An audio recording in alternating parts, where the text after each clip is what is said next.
રાજુ ભણવામાં ખૂબ જ હોશિયાર હતો. રાજુના પિતાજી ભવાનભાઈ ખેતીવાડીનું કામ કરતા હતા અને એમના પત્ની ગંગાબહેન સાથે સાથે ઘાસ કપાવતા, ખેતરમાં પાણી વાળતા હતા અને રાજુને નિશાળે મૂકતા. રાજુને ભણાવવા માટે ગંગાબહેન અને ભવાનભાઈ રાત દિવસ મહેનત કરતા અને રાજુને ભણાવીને કોલેજ કરાવી. ગામમાં લોકો કહેવા લાગ્યા કે ભવાનભાઈ, હવે તો ઉંમર થઈ ગઈ છે છોકરાની, ક્યાંક છોકરી શોધો અને લગ્ન કરાવી દો એટલે ગંગાબહેનને વહુ આવી જાય અને આરામ મળે. ભવાનભાઈએ ગામવાળાની વાત સાંભળીને કહ્યું કે તમારી વાત સાચી છે, આખી જિંદગી કામ જ કર્યું છે રાજુની માએ. હવે વહુ આવે તો આરામ કરે અને અમે બંને ભગવાનનું નામ લઈએ. એમ કહીને ભવાનભાઈ ઘરે ગયા અને ગંગાબહેનને વાત કરી કે રાજુના લગ્ન માટે છોકરી જોવા માટે આપણે તૈયારી કરીએ. ગંગાબહેન કહે, હા, સાચી વાત છે તમારી. હવે આપણે રાજુને પરણાવવાનો છે, બાકી બસ પછી જીવને શાંતિ. રાજુની વહુ આવે એટલે આપણે બધી જવાબદારી એને આપી અને 4 ધામની યાત્રા કરવા નીકળી જશું. આમ વિચારીને રાજુ માટે તેમણે સારા ઘરની છોકરી શોધી. સગાઈ થઈ. પછી થોડા સમય બાદ લગ્ન કરાવ્યા અને વહુ ઘરે લાવ્યા. 1 મહિના જેટલો સમય પસાર થયો. એક દિવસ રાજુની પત્ની વૈભવીના મમ્મીનો ફોન આવ્યો એટલે એ રસોઈ બનાવતી મૂકીને ફોનમાં વાતો કરવા લાગી ગઈ. ભવાનભાઈ અને ગંગાબહેન ખેતરથી ઘરે આવ્યા. જોયું કે વૈભવી એની મમ્મીથી વાતો કરે છે. ગંગાબહેને કહ્યું, તો ચાલ હું હાથે જમવાનું લઈ લઉં. ગંગાબહેને રસોડામાં જઈને જોયું તો શાક સુધારેલું હતું, લોટ બાંધવો બાકી હતો અને તેલ ગરમ થઈને ધુમાડું કરતો હતો. આ બધું જોઈને ગંગાબહેને ગેસ બંધ કર્યો અને વૈભવીને સાદ આપ્યો. વૈભવીએ કહ્યું, શું છે? ગંગાબહેને કહ્યું, બેટા, રસોઈ બનાવતી હતી તો ફોનમાં વાતો કરવા બેસી ગઈ, વાંધો નહીં, પણ ગેસ તો બંધ કરાય ને. અને અમને 1 વાગ્યે જમવાની આદત છે. પહેલાં ખેતર જતી હતી તો હું બનાવીને જતી હતી, હવે તું આવી ગઈ એટલે હું તારી પાછળ મૂકીને જતી રહું છું. આ સાંભળીને વૈભવીએ કહ્યું, મમ્મી, સોરી, ગલતી થઈ ગઈ. પછી ગંગાબહેન અને વૈભવી બંને સાથે રસોઈ બનાવી અને બધા ભેગા મળીને જમવા બેઠા. જમીને કામ પરવારીને વૈભવીએ એની મમ્મીને ફોન કર્યો અને બધી વાત કહી. વૈભવીની મમ્મીએ ફોનમાં શું કહ્યું ખબર નહીં. 3 દિવસ બાદ વૈભવીએ બોલવાનું શરૂ કરી દીધું. રાજુ જોડે ઝઘડા કર્યા, ગંગાબહેન સાથે કચકચ, ભવાનભાઈ સામે ઊંચા અવાજથી બોલે. આ બધું રોજ સવારે શરૂ થાય તે સાંજ સુધી ચાલુ જ રહે. વૈભવીએ આમને આમ સાસરામાં તબાહી મચાવી નાખી હતી અને આખરે અલગ રહેવા જતી રહી. એના પતિ રાજુએ પણ એની પત્નીનો સાથ આપ્યો અને મા બાપને મૂકીને જતો રહ્યો. 1 વર્ષ પછી એના ઘરે દીકરાનો જન્મ થયો. એ ખુશ થઈ ગયો અને આખા ગામમાં પેંડા વહેંચ્યા અને એના સાસુ સસરાને શાળાને નવા કપડાં પણ લઈ આપ્યા અને એના મા બાપને ખબર પણ ના પડી કે અમારા ઘરમાં વારસદાર જન્મ્યો છે. એક દિવસ ગંગાબહેન બજારમાં જતા હતા ત્યારે અચાનક સામે જોયું. રાજુ અને વૈભવી ગાડીમાં બેસીને જાય છે અને હાથમાં એક બાળક છે. આ જોઈને ગંગાબહેન રાજી રાજી થઈ ગયા અને રાજુ કહીને રાડ પાડી. વૈભવીએ કહ્યું, મમ્મી તમને બોલાવે છે, સામે ના જોતા, જલ્દી જલ્દી ગાડી ચાલુ કરો. રાજુએ કહ્યું, પણ વૈભવીએ સામે જોયું અને કહ્યું, મમ્મી કે હું. રાજુ ગાડી લઈને નીકળી ગયો. ગંગાબહેને ઘરે આવીને ભવાનભાઈને વાત કરી. ભવાનભાઈએ કહ્યું, અરે ગાંડી, તું ભોળી છે, આપણો રાજુ હવે આપણો નથી રહ્યો. મને ખબર છે બધી, પણ તને દુઃખ થાય એટલે કહેતો નહોતો. ગંગાબહેન અને ભવાનભાઈ આમને આમ દિવસભર ઉનાળે, વરસાદી માહોલમાં પણ શિયાળામાં કામ કરતા રહે અને જિંદગી જીવતા રહે. આમ કરતાં કરતાં 20 વર્ષ નીકળી ગયા. રાજુનો છોકરો દીપક લગ્ન જેવડો થઈ ગયો. એમના નજીકના ગામમાં કનૈયાલાલની પૌત્રી જ્યોતિ હતી. એની સાથે રાજુની સગાઈની વાત કરી. જ્યારે કનૈયાલાલને ખબર પડી કે દીપક ભવાનભાઈ અને ગંગાબહેનનો પૌત્ર છે તો એમણે છોકરાને જોયા વગર જ હા પાડી દીધી. એક દિવસ કનૈયાલાલ ગાડી લઈને ભવાનભાઈના ઘરે આવ્યા અને કહ્યું, રામ રામ ભવાનભાઈ. ભવાનભાઈએ કહ્યું, ઓહો, આવો આવો, રામ રામ, કેમ છો? આજે મારા ગરીબના ઘરે તમે પધાર્યા? કનૈયાલાલે કહ્યું, આપણે હવે વેવાઈ થયા, અમીરી ગરીબીમાં હું નથી માનતો. ભાઈ, ભવાનભાઈએ કહ્યું, વેવાઈ? કનૈયાલાલે કહ્યું, હા ભાઈ, તારો પૌત્રના મારી પૌત્રી જ્યોતિ સાથે લગ્ન નક્કી કર્યા અને તું અજાણ્યો બને છે. આ સાંભળીને ભવાનભાઈએ ગંગાબહેનને રાડ પાડી અને કહ્યું, ગોળધાણા લાવ અને મીઠું મોં કરાવ, આપણા રાજુના દીકરા દીપકના લગ્ન નક્કી થયા. આ સાંભળીને ગંગાબહેન ગુસ્સે થઈને કહ્યું, બસ થયું હવે. એટલે કનૈયાલાલ ઊભા થઈ ગયા અને કહ્યું, બહેન, કેમ આવા શબ્દો વાપરો છો આવા સારા પ્રસંગે? ત્યારે ગંગાબહેને બધી વાત કહી કનૈયાલાલને. કનૈયાલાલને આઘાત લાગ્યો અને ભવાનભાઈને કહ્યું, આટલું બધું થયું અને મને તો કંઈ ખબર પડી જ નથી. હું સમજ્યો કે જુદા રહે છે પણ પરિવાર એક છો. ભવાનભાઈ રડી પડ્યા અને કહ્યું, મારા ભાઈ, મારી માળાના મોતીડા વિખાઈ ગયા છે. હવે તારી પૌત્રી જ્યોતિ આવીને પરોવે, બસ એવી જ આશા રાખું છું. એમ કહીને ભવાનભાઈ કનૈયાલાલના પગમાં પડી ગયા. કનૈયાલાલે વચન આપ્યું કે ભાઈ, તારા પરિવારને હું જોડીને જ અંતિમ શ્વાસ લઈશ.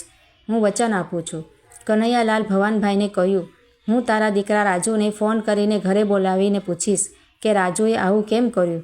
ભવાનભાઈએ કહ્યું, હા મારા ભાઈ, જરૂર, તારો હક છે. એટલે કનૈયાલાલે કહ્યું, તો ચાલો હવે નીકળું. ભવાનભાઈએ કહ્યું, હા ભાઈ, આવજો, અને હવે આપણે વેવાઈ બનીને લગ્નમાં ભેગા થશું ત્યારે. કનૈયાલાલે કહ્યું, હા હા ચોક્કસ. એમ કહીને કનૈયાલાલ ત્યાંથી ઘર માટે રવાના થયા અને રસ્તામાં જ રાજુને ફોન કર્યો અને કહ્યું કે બેટા, મારા ઘરે આવજે, મારે થોડું કામ છે. રાજુએ કહ્યું, શું કામ હશે? મને કેમ બોલાવ્યો હશે? રાજુને મનમાં વિચાર આવ્યો કે વૈભવીને સાથે લઈને જવું તો સારું લાગે, એટલે વૈભવીને ફોન કર્યો અને કહ્યું, તૈયાર રહેજે, આપણે દીપકના સાસરે જવાનું છે. વૈભવીએ કહ્યું, હા હું તૈયાર રહું છું, તમે આવો એટલે નીકળીએ. રાજુએ કહ્યું, સારું. રાજુ ઘરેથી વૈભવીને લઈને કનૈયાલાલના ઘરે ગયો. ત્યાં કનૈયાલાલના પત્ની ભારતીબહેનને જોઈને કહ્યું, આવો આવો મોંઘેરા મહેમાન, કેમ છો? રાજુ અને વૈભવીએ કહ્યું, તમારા આશીર્વાદ છે. આ સાંભળીને કનૈયાલાલે કહ્યું, આશીર્વાદ તો અમારા હોય જ ને. તારા બાપને મહેરબાની છે મારી ઉપર, અને અમે તને શું આશીર્વાદ આપશું? આશીર્વાદ તો મા બાપના વધારે પડે. આ સાંભળીને વૈભવી રાજુ સામે એક સરખી આંખોએ જોઈ રહી. રાજુ અને વૈભવીએ કહ્યું, બોલો બોલો, શું કામ હતું? એટલે કનૈયાલાલે કહ્યું, બેટા, કામ તો રાજુનું હતું, પણ તમે સાથે આવ્યા તો વાંધો નહીં, બીજી વાર વાત. એટલે વૈભવીએ કહ્યું, કેમ, હું એની પત્ની છું, મારા પતિ સાથે આવવાનો હક નથી શું મારે? કનૈયાલાલે કહ્યું, હા છે, તમે પણ કોઈના દીકરી છો, જેમ મારી જ્યોતિ છે. પણ હા, જ્યોતિનો સમય આવશે જ્યારે તમારી જગ્યાએ, ત્યારે હું જીવતો હોઈશ તો જરૂરથી કહીશ કે બેટા જ્યોતિ, તારા દીકરાનું સગપણ કરે ત્યારે તારા સાસુ વૈભવી અને રાજુને આગળ કરજે, કેમ કે જે મોટા કરે એ બાળકોનું કામ નથી. આ સાંભળીને વૈભવીએ ગુસ્સેભરે અવાજે કહ્યું, તમે કહેવા શું માંગો છો? મારા મા બાપે મને કંઈ શીખવાડ્યું નથી? કનૈયાલાલે કહ્યું, એ તો હવે તમે પોતે સમજી શકો છો. અત્યારે સગાઈ નક્કી કરી છે તો પણ તમે આવું વર્તન કરો છો. આ સાંભળીને રાજુએ કહ્યું, કાકા, માફી માંગુ છું, વૈભવીની જીભ લાંબી છે, બોલી જાય છે, પણ એના મનમાં કંઈ નથી. કનૈયાલાલે કહ્યું, તારું કામ હતું, હવે નથી. રાજુએ કહ્યું, હું વૈભવીને ઘરે મૂકીને આવું છું. વૈભવી અને રાજુ ત્યાંથી નીકળી ગયા અને વૈભવી રાજુને રસ્તામાં બોલ કરી રહી હતી અને કહ્યું કે એ લોકોએ આપણું અપમાન કર્યું છે, આવવા દો એની પૌત્રી જ્યોતિને, હું શું કરું છું એને ખબર પડે. રાજુ ચૂપચાપ ગાડી ચલાવતો રહ્યો અને ઘર આવી ગયું. વૈભવીએ જોરથી ગાડીનો દરવાજો ખોલ્યો અને પછાડ્યો અને ઘરમાં જતી રહી. આ જોઈને દીપકે કહ્યું, પપ્પા, મમ્મીને શું થયું? રાજુએ કહ્યું, કંઈ નહીં, તડકામાં તપી ગઈ છે. ત્યારબાદ રાજુ જમીને સૂઈ ગયો અને સાંજે 5 વાગે ઉઠીને નાહી ધોઈને કનૈયાલાલના ઘરે આવ્યો અને કનૈયાલાલને કહ્યું, બોલો, શું કામ હતું? કનૈયાલાલે કહ્યું, દીપક અને જ્યોતિના લગ્ન થઈ જાય એટલે મારી ઈચ્છા પૂરી, પછી મને ભગવાન બોલાવી લે તો પણ વાંધો નથી. એટલે રાજુએ કહ્યું, એવું કેમ કહો છો? કંઈ નહીં થાય તમને, અને દરેક મા બાપની ઈચ્છા હોય કે મારી દીકરી કે દીકરો લગ્ન પછી સુખી રહે. હું અને વૈભવી પણ બસ તમારી જ્યોતિમાં વહુ નહીં પણ એક દીકરીને જોઈએ છીએ. બસ એ આવીને અમારું ઘર સાચવી લે એટલે હું અને વૈભવી જવાબદારીથી મુક્ત થઈને ભગવાનનું નામ લઈએ. આ સાંભળીને કનૈયાલાલે કહ્યું, એટલી બધી આશાઓ છે, એટલો વિશ્વાસ છે મારી જ્યોતિ ઉપર, ઘરની જવાબદારી મૂકીશ બધી કેમ? એટલે રાજુએ કહ્યું, એ અમારા ઘરની લક્ષ્મી છે. હવે અમે દીપકને ભણાવ્યો, ગણાવ્યો, મોટો કર્યો, આજે તે સારી એવી નોકરી કરે છે, પગાર એનો 50,000 છે. મેં અને વૈભવીએ તેની પાછળ ઘણો ભોગ આપ્યો છે. અને કાકા, હવે મેં વિચાર્યું છે કે બસ જ્યોતિ આવે અને અમારું આંગણું શોભાવે. એટલે કનૈયાલાલે કહ્યું, પણ આજકાલની પેઢીનો કોઈ ભરોસો નથી, લગ્ન થયા નથી કે અલગ થયા નથી. એટલે રાજુએ કહ્યું, કાકા, એ તો સંસ્કાર સારા હોવા જોઈએ અને સારા ઘરની છોકરીઓ આવું ના કરે. અને રહી વાત અલગ થવાની, તો એ તો દીકરાને વિચારવું જોઈએ કે નાનપણથી એના મા બાપને તડકામાં તપી અને અમને છાંયો આપતા જોયા હોય અને ભણાવ્યા ગણાવ્યા હોય, પેટે પાટા બાંધીને એમને ઉછેર્યો હોય. એક દીકરો કોઈ પારકી સ્ત્રી આવતા જ કેમ પોતાના મા બાપને ભૂલી જાય? એટલે કનૈયાલાલે શું સરસ જવાબ આપ્યો છે કે બેટા રાજુ, જેમ તું વૈભવીના આવ્યા પછી તારા મા બાપને ભૂલી ગયો. આ સાંભળીને રાજુ દંગ રહી ગયો અને કહ્યું, કાકા, આ બધું તમે શું કહી રહ્યા છો? કનૈયાલાલે કહ્યું, હા બેટા, તું આજે બાપ બન્યો ત્યારે તને સમજાયું કે મા બાપ શું કરે છે સંતાન માટે, અને એ જ સંતાન છોડીને ચાલ્યા જાય છે ત્યારે એમની ઉપર શું વીતે છે એ ફક્ત એક દીકરાનો બાપ જ સમજી શકે છે. રાજુ કનૈયાલાલના પગમાં પડી ગયો અને રડવા લાગ્યો અને કહ્યું કે કાકા, તમે મારી આંખો ખોલી દીધી, હું ભટકી ગયો હતો, મને માફ કરો. કનૈયાલાલે કહ્યું, તારા મા બાપ જોડે જઈને માફી માંગ, તું એમનો ગુનેગાર છે. એટલે રાજુ કનૈયાલાલની વાત માનીને ભવાનભાઈ અને ગંગાબહેનને મળવા ગયો. ત્યાં પહોંચીને તરત જ બંનેના પગમાં પડી અને માફી માંગી અને કહ્યું કે મને માફ કરો, મારાથી બહુ જ મોટી ભૂલ થઈ ગઈ છે. ગંગાબહેન અને રાજુને ઊભો કર્યો અને કહ્યું, બેટા, છોરા કછોરો થાય પણ માવતર કમાવતર ન થાય, એમ કહીને ભેટી પડ્યા અને રડવા લાગ્યા. રાજુને પોતાની ગલતી સમજાઈ ગઈ, પણ વૈભવી બહુ જ જિદ્દી હતી અને ચાલાક પણ. એને રાજુને ફોન કર્યો. રાજુનો મોબાઈલ ગાડીમાં હતો, તેથી રિંગ સંભળાઈ નહીં. થોડીવાર બાદ વૈભવીએ કનૈયાલાલને ફોન કર્યો અને કહ્યું, રાજુ છે? કનૈયાલાલે કહ્યું, એ આવી જશે ઘરે. વૈભવીએ કહ્યું કે છે કે નથી? કનૈયાલાલે કહ્યું, એક એના મા બાપ પાસે ગયો છે. આ સાંભળીને વૈભવીએ તરત ફોન કાપી નાખ્યો અને વૈભવી દીપકને લઈને રાજુ પાસે આવી અને આંગણામાં જ ઊભી રહી અને રાડ પાડી, રાજુ બહાર આવો. રાજુ, ગંગાબેન અને ભવાનભાઈ ત્રણેય દોડતા દોડતા આંગણામાં આવ્યા અને કહ્યું કે શું થયું બેટા, આવને ઘરમાં અહીં કેમ ઊભી છે? આંગણામાં વૈભવી ગુસ્સે થઈને કહ્યું, મારે તમારા ઘરમાં પગ પણ નથી મૂકવો. મારા પતિને સોંપી દો એટલે હું જતી રહીશ, નહીં તો પોલીસ સ્ટેશન ફોન કરીને તમને બધાને અંદર કરાવી દઈશ. આ સાંભળીને રાજુ વૈભવી ઉપર ગુસ્સો કરીને કહ્યું, બસ હવે ઘણું થયું. હવે મને સમજાઈ ગયું કે માવતર એટલે શું.